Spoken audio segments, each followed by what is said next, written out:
So Congress ప్రభుత్వం అధికారంలోకి వచ్చి రాగానే ఇచ్చిన హామీలే కాదు ఇవ్వని హామీలు కూడా ఒక్కొక్కటి నెరవేరుస్తూ వస్తోంది.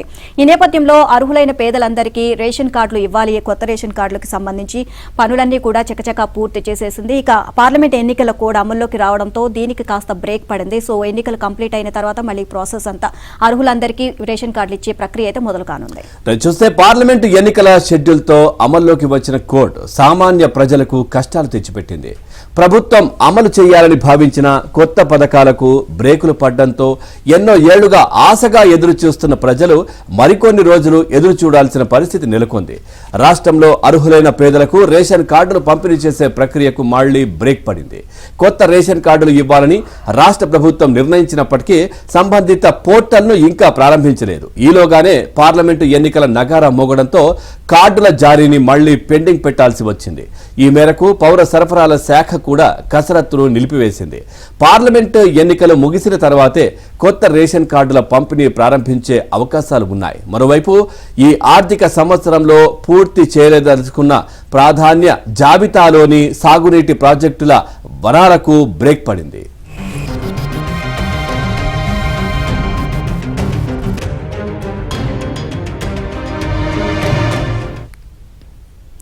గోదావరి బేసిన్ పరిధిలో ప్రాణహిత, చేవెళ్ల, ఎల్లంపల్లి, చిన్న కాళేశ్వరం, మొడిగుంట వాగు, ఇందిరమ్మ వరద కాలువ, దేవాదుల, చెనక కోరాట, సీతారామ ఎత్తిపోతల పథకం, కృష్ణా బేసిన్ పరిధిలో పాలమూరు, రంగారెడ్డి, అలాగే కల్వకుర్తి, ఎస్ఎల్బీసీ, భీమా, నెట్టెంపాడు, కోయిల్ సాగర్, నారాయణపేట, కొడంగల్ ఎత్తిపోతల పథకాలను ప్రభుత్వం ప్రాధాన్య ప్రాజెక్టుల జాబితాలోకి చేర్చింది.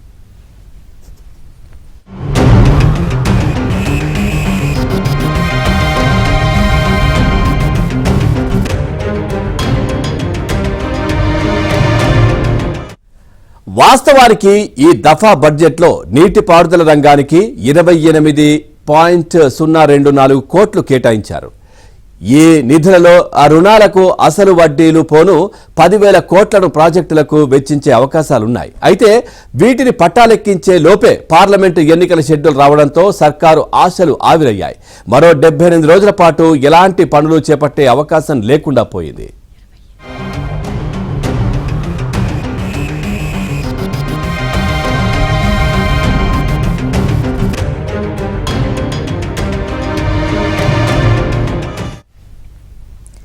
ధరణి పోర్టల్లో పెండింగ్ దరఖాస్తుల పరిష్కారానికి ప్రభుత్వం చేపట్టిన ప్రక్రియ కూడా కోడ్ కారణంగా ఆగిపోయింది.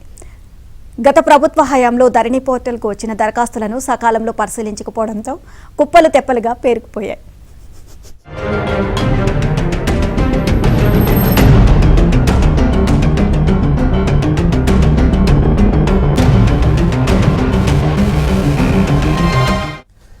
ఇక వీటిని పరిష్కరించేందుకు సీఎం రేవంత్ రెడ్డి ప్రభుత్వం ప్రత్యేకంగా ఈ నెల 1 నుంచి 9 వరకు స్పెషల్ డ్రైవ్ చేపట్టింది.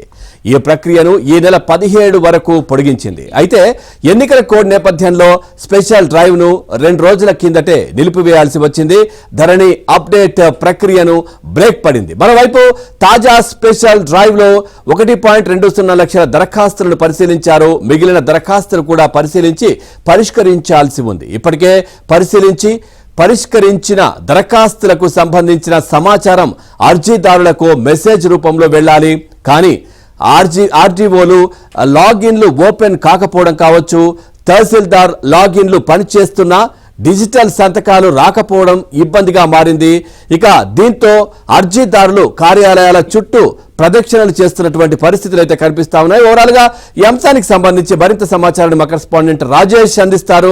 Rajesh, good morning. పూర్తి సమాచారం ఏంటంటే తెలంగాణలో కాంగ్రెస్ పార్టీ అధికారంలోకి వచ్చిన తర్వాత రేవంత్ రెడ్డి ముఖ్యమంత్రి, ఆయన సారథ్యంలో పూర్తిగా ఇచ్చిన హామీలు ఇయ్యని హామీలు కూడా నెరవేరుస్తూ వస్తా ఉన్నారు. కానీ ప్రస్తుతం కోడ్ అమల్లోకి వచ్చిన నేపథ్యంలో ప్రాజెక్టులకు సంబంధించి పనులు కావచ్చు, అర్హులకు ఇవ్వాల్సినటువంటి రేషన్ కార్డులు, లబ్ధిదారులకు ఇవ్వాల్సినటువంటి అంశాలు ఇవన్నీ కూడా కాస్త బ్రేక్ పడ్డట్టుగా తెలుస్తోంది. పూర్తి సమాచారం ఏంటి? Good morning. మొత్తానికి పార్లమెంట్ ఎన్నికల షెడ్యూల్ అమల్లోకి వచ్చింది. ఈ కోడ్ కాస్త సామాన్య ప్రజలకు కష్టాలు తెచ్చిపెట్టిందని చెప్పొచ్చు. ఎందుకంటే ప్రభుత్వం అమలు చేయాలని భావించినట్టు కొన్ని పథకాలకు పార్లమెంట్ ఎన్నికల షెడ్యూల్ రిజల్ట్ వచ్చే వరకు కూడా ప్రయోజనపడే అవకాశం కనిపిస్తుంది. ఎన్నో ఏళ్లుగా ఎదురు చూస్తున్నటువంటి కొత్త స్కీములు, పర్టికులర్ గా 6 గ్యారంటీ స్కీముల అమల్లో భాగంగా రాష్ట్ర ప్రభుత్వం కొన్ని కీలకమైన నిర్ణయాలను అనౌన్స్ చేసింది. సో ఆ నిర్ణయాలకు అనుగుణంగా ముందుకెళ్తుంది కాబట్టి పార్లమెంట్ ఎన్నికల షెడ్యూల్ రావడంతో పూర్తి స్థాయిలో వారికి బ్రేక్ పడేటువంటి అవకాశం కనిపించింది. మరికొన్ని రోజులు వారు ఎదురు చూడాల్సిన పరిస్థితి కూడా కనిపిస్తుంది. రాష్ట్రంలో అవసరమైనటువంటి పేదలకు రేషన్ కార్డులు కావచ్చు, లేదంటే కొత్త రేషన్ కార్డుగా అమలు చేసినటువంటి వాళ్ళు కావచ్చు, పోర్టల్ అంటే ధరణి పోర్టల్ కు సంబంధించినటువంటి ఇష్యూలో భూముల ఇష్యూస్ క్లియర్ చేసుకోవాలని చెప్పేసి భావిస్తున్నటువంటి వాళ్ళు కావచ్చు, లేదా సాగునీటి తాగునీటి ప్రాజెక్టులకు సంబంధించిన విషయంలో ఎదురు చూస్తున్నటువంటి అంశాలు కావచ్చు, ఇలా పూర్తి స్థాయిలో ప్రభుత్వ వెల్ఫేర్ స్కీమ్ కు సంబంధించినటువంటి అంశంలో జూన్ మాసం వరకు కూడా దాదాపు అంటే 90 రోజుల పాటు వివిధ ప్రభుత్వ వెల్ఫేర్ స్కీమ్లకు పార్లమెంట్ ఎన్నికలకు కూడా అడ్డంకిగా మారినటువంటి పరిస్థితి కనిపిస్తుంది. అంతేపాటుగా ఇప్పటికే తాగునీటి ప్రాజెక్టుల విషయంలో రాష్ట్ర ప్రభుత్వము గడిచిన బీఆర్ఎస్ ప్రభుత్వం చేసినటువంటి అంశాలను ఎప్పటికప్పుడు పూర్తి స్థాయిలో ఎండగడుతూ వస్తుంది. దానికి అనుగుణంగా కొత్తగా కాంగ్రెస్ ప్రభుత్వం ఏం చేయాలని చెప్పేసి భావిస్తుందో అన్నింటినీ కూడా వివరించేటువంటి ప్రయత్నం చేస్తుంది. ఇక రాష్ట్ర వ్యాప్తంగా ఉన్నటువంటి కొత్తగా రేషన్ కార్డు అప్లై చేసిన వారు కావచ్చు, గతంలో రేషన్ కార్డు లేకుండా ఇబ్బందులు పడ్డటువంటి వారందరికీ కొత్తగా రేషన్ కార్డులను ఇవ్వాలని చెప్పి నిర్ణయించింది. Thank you Rajesh, thanks for the updates. ఇక ఎస్ఐబిలో ఫోన్ ట్యాపింగ్ వ్యవహారానికి సంబంధించి పోలీసులు దర్యాప్తును ముమ్మరం చేస్తున్నారు. ఈ కేసులో అరెస్ట్ అయిన మాజీ డీఎస్పీ ప్రణీత్ రావు పోలీస్ కస్టడీ మరో 4 రోజులు మాత్రమే మిగిలి ఉండడంతో కోర్టులో నేరాన్ని రుజువు చేసేందుకు కావాల్సిన ఆధారాలను సేకరిస్తున్నారు. ఈ క్రమంలో 3వ రోజు కస్టడీలో భాగంగా నిన్న ఫోన్ ట్యాపింగ్ కు ప్రణీత్ రావు ఉపయోగించిన సాఫ్ట్వేర్ పై ప్రశ్నలు సంధించినట్లు తెలిసింది. టార్గెట్ గా చేసుకున్న వ్యక్తుల ఫోన్లలోకి రిమోట్ యాక్సెస్ టూల్ ట్రోజన్లను ఎలా చొప్పించారు, అసలు ఆ మాల్వేర్ ను ఎక్కడ కొనుగోలు చేశారు, ఆ టూల్ కొనుగోలుకు ఫండింగ్ చేసిందెవరు అనే ప్రశ్నలకు సమాధానం రాబట్టేందుకు యత్నించినట్లు సమాచారం.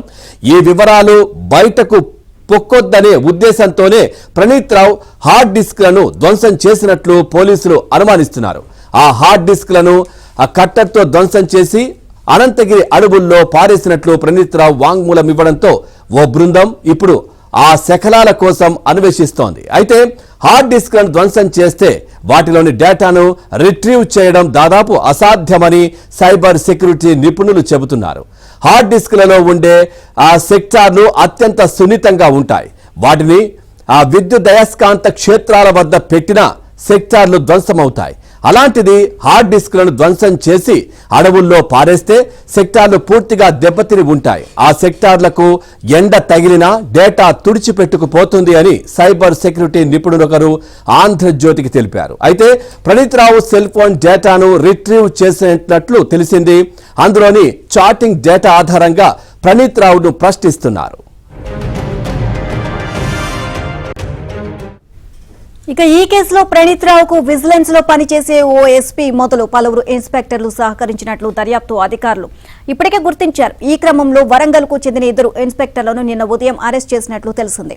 వారిని హైదరాబాద్ లో ఓ రహస్య ప్రదేశంలో విచారిస్తున్నారు. ప్రణీత్ రావు పోలీస్ కస్టడీ ముగిసే లోపే వీరిని ముఖాముఖి కూర్చోబెట్టి ప్రశ్నించనున్నారు.